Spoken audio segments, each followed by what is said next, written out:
Ferrari's massive boost for Saudi Arabia. Ferrari's championship pursuit has gotten off to a rocky start. It was easily defeated by Red Bull, and its lead vehicle had to withdraw from the race due to an engine failure, which is all too often.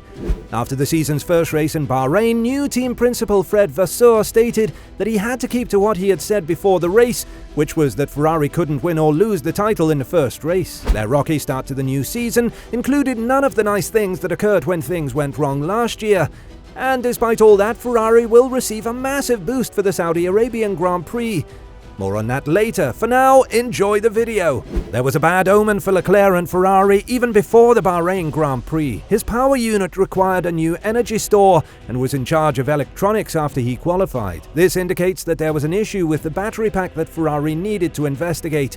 Drivers may only utilize these parts twice per season, thus Leclerc is already on the verge of a grid penalty. Then there were indications that Leclerc was coming to a halt in the race due to an engine problem. Given that Ferrari's main focus this winter has been on reliability difficulties, faltering at the first hurdle is a major concern. Vasseur stated that there was no evidence of such a problem during dyno testing or pre-season running, during which the three Ferrari-powered teams covered over 6,000 kilometers.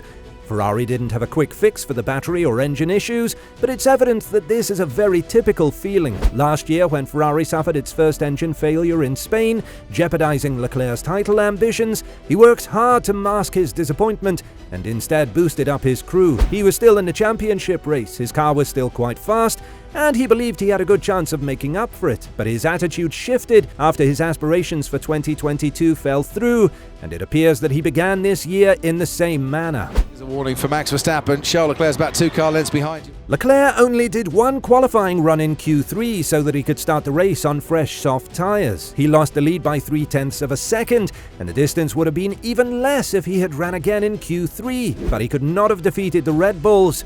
When their qualifying laps were compared, the Ferrari was quicker on the straight.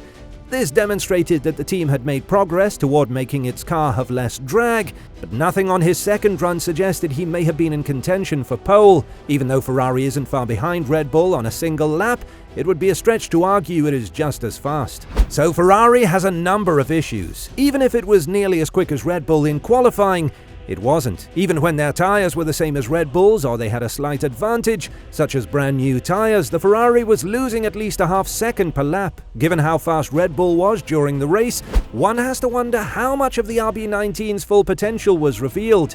Although Max Verstappen's fast qualifying time seemed to show that Red Bull was unbeatable at the Bahrain International Circuit as a whole, when you look at the data closely, it shows that Charles Leclerc was faster for most of the lap, but Max Verstappen made up time in key spots on the 5.4-kilometer track. Many people have said that the Aston Martin is a copy of the RB19. After the race, Sergio Perez said that it was nice to have 3 Red Bulls on the podium. In reality, the SF23 has some of the same features as the RB18 from last year. So how was Ferrari actually faster than Red Bull?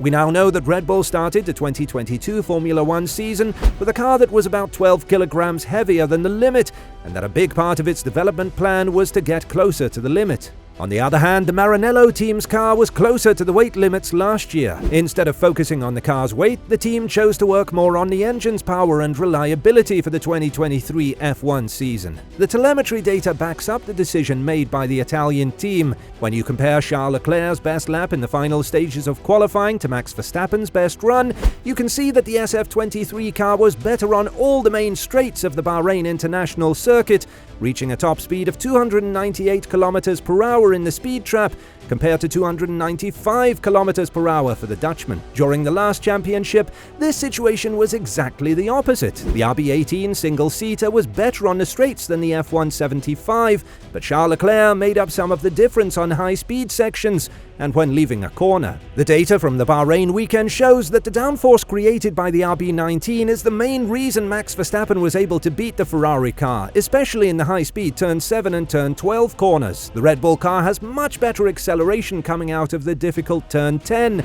a corner where drivers always lock up on entry, while the Monaco driver made up some of the difference going down the straight into turn 11. Max Verstappen was 10 km per hour faster into the braking zone of turn 13. This was due to the downforce of the RB19 in this part of the Sakhir circuit. However, this advantage doesn't last long once the SF23 uses its low drag setup and faster acceleration into turn 14. On the start-finish straight, he gets going 6 km per hour faster, but Charles Leclerc is able to go faster just before the last timing line.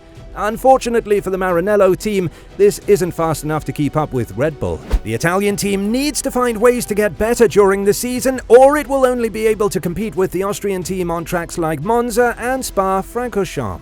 So what does Fernando Alonso have to do with any of this? The Aston Martin was only 0.6 of a second slower than Verstappen's best time. After FP2, we looked at the data and saw that the Spaniard could brake harder than Verstappen into turn 1 and had slightly better grip in turns 8 and 11. On the straights, the RB19 was faster than the AMR23, but Alonso had a better start on the rough Bahrain track because of those key traction zones. However, this advantage didn't last long once the RB19 got up to speed. This meant that the AMR23 was easier on its tyres than the SF23, which helped Alonso pass Carlos Sainz in the final stages of the race.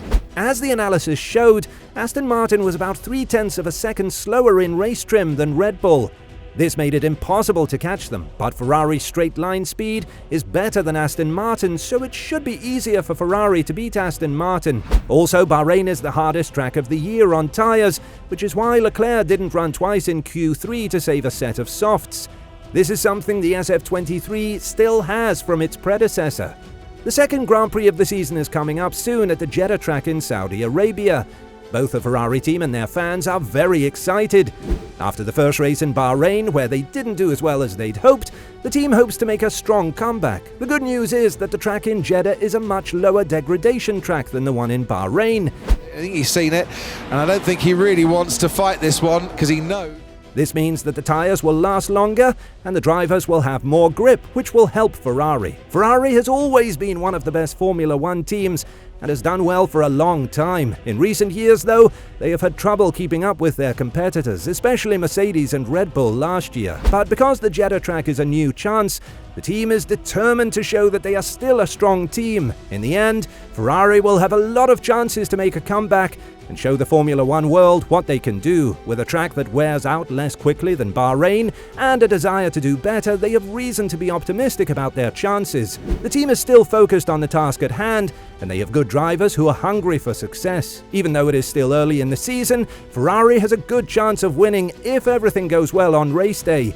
Fans of the team will be watching closely and hoping for a good showing. If they do well, it could be the beginning of a great season for Ferrari. Let us know your thoughts and opinions about this. Can Ferrari make a comeback in Jeddah with a lower degradation track, or will Red Bull again be on the front foot and take the victory? As always, thank you for watching. Like and subscribe. See you in the next one.